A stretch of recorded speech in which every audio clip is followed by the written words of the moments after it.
क्या आपने कभी सोचा है कि इस अनंत संसार में भटकते हुए हम इतने अकेले क्यों हो जाते हैं?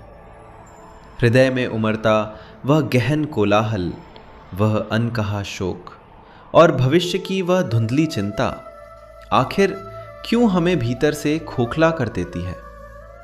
मनुष्य का मन एक विक्षिप्त अश्व की भांति चारों दिशाओं में दौड़ता रहता है और हम इस दौड़ के अंत में केवल थकान और रिक्तता पाते हैं। क्या यही जीवन का सत्य है? क्या हम केवल पीड़ा और संघर्ष के लिए ही इस धरा पर आए हैं? नहीं, कदापि नहीं। जब अर्जुन कुरुक्षेत्र की उस रणभूमि में अपने ही स्वजनों के सम्मुख खड़े होकर विषाद के उस गहरे सागर में डूब रहे थे, जब उनके हाथ से गांडीव फिसल रहा था और उनकी आत्मा व्याकुलता से चीत्कार कर रही थी, तब योगेश्वर श्री कृष्ण ने उन्हें वह ज्ञान दिया जो समय की सीमाओं को लांघकर आज भी हमारे अस्तित्व को झंकृत करता है। वह ज्ञान जो केवल युद्ध के लिए नहीं, अपितु जीवन के इस जटिल समर को जीतने के लिए है। श्री कृष्ण कहते हैं कि तुम्हारी चिंता का मूल कारण तुम्हारा मोह है। तुम उन वस्तुओं, उन परिस्थितियों और उन संबंधों को अपना मान बैठे हो जो वास्तव में क्षणभंगुर है। संसार का नियम ही परिवर्तन है। जो आज तुम्हारा है वह कल किसी और का था और परसों वह किसी और का होगा। इस नश्वरता को स्वीकार करना ही शांति की प्रथम सीढ़ी है। जैसे सागर की लहरें तट से टकराकर पुनः विलीन हो जाती हैं, वैसे ही सुख और दुख के ये आवेग तुम्हारे जीवन में आएंगे और चले जाएंगे। तुम वह लहर नहीं हो, तुम वह अगाध और शांत सागर हो जिसकी गहराई को कोई भी तूफान छू नहीं सकता। परंतु हम क्या करते हैं? हम फल की आस में वर्तमान के इस अनमोल क्षण को जला देते हैं।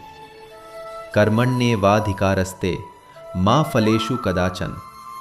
यह केवल एक श्लोक नहीं है, यह जीवन का परम मंत्र है।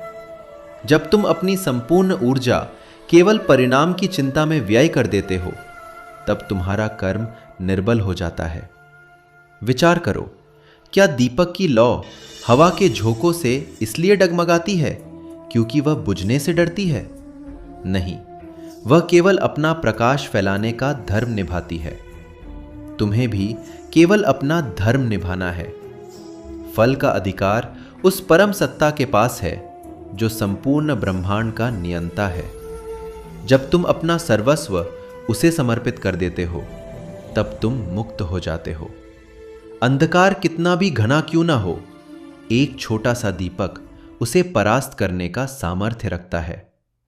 तुम्हारे भीतर भी वह ज्ञान का दीपक प्रज्वलित है, परंतु वह अहंकार और संशय की राख से ढका हुआ है। श्री कृष्ण कहते हैं कि संशय करने वाली आत्मा का न इस लोक में सुख है न परलोक में। विश्वास करो स्वयं पर और उस नियति पर जो तुम्हें इस कठिन मार्ग पर लेकर आई है। जो बीत गया उसे विस्मृत कर दो, जो आने वाला है उसका भय त्याग दो। केवल इस क्षण में जियो, क्योंकि यही क्षण सत्य है। क्या तुमने कभी आकाश की उस अनंतता को निहारा है? वह कितना विशाल है, कितना मौन है। उसके भीतर कितने ही ग्रह, नक्षत्र और सूर्य जन्म लेते हैं और विलीन हो जाते हैं, परंतु आकाश अछूता रहता है। तुम्हारा आत्मस्वरूप भी वैसा ही है। न इसे शस्त्र काट सकते हैं, न अग्नि इसे जला सकती है, न जल इसे भिगो सकता है और न वायु इसे सुखा सकती है। तुम अविनाशी हो। तुम इस देह से परे उस परमात्मा का ही एक अंश हो। फिर यह भय कैसा? यह विलाप क्यों? उठो, अपने अंतर मन की गहराइयों में उतरो। वहां शांति का एक सरोवर है जिसमें कोई लहर नहीं उठती। वहां श्री कृष्ण की वंशी का वह मधुर स्वर आज भी गूंज रहा है जो तुम्हें पुकार रहा है। वह कह रहे हैं, सर्वधर्मान परित्यज्य मामेकम शरणम व्रज। सब कुछ मुझ पर छोड़ दो। अपनी व्याकुलता, अपनी निर्बलता, अपनी पराजय सब मेरे चरणों में रख दो। जब तुम पूर्ण शरणागति का मार्ग चुनते हो, तब तुम्हारी चिंताओं का उत्तरदायित्व मेरा हो जाता है। जीवन के इस प्रवाह में कभी कभी तुम्हें लगेगा कि तुम हार रहे हो, लगेगा कि चारों ओर अंधेरा है और कोई मार्ग शेष नहीं। उस क्षण रुकना, एक गहरी श्वास लेना और स्मरण करना कि तुम अकेले नहीं हो। वह सारथी बनकर तुम्हारे रथ पर सदैव विराजमान है। बस तुम्हें अपनी दृष्टि बदलनी है।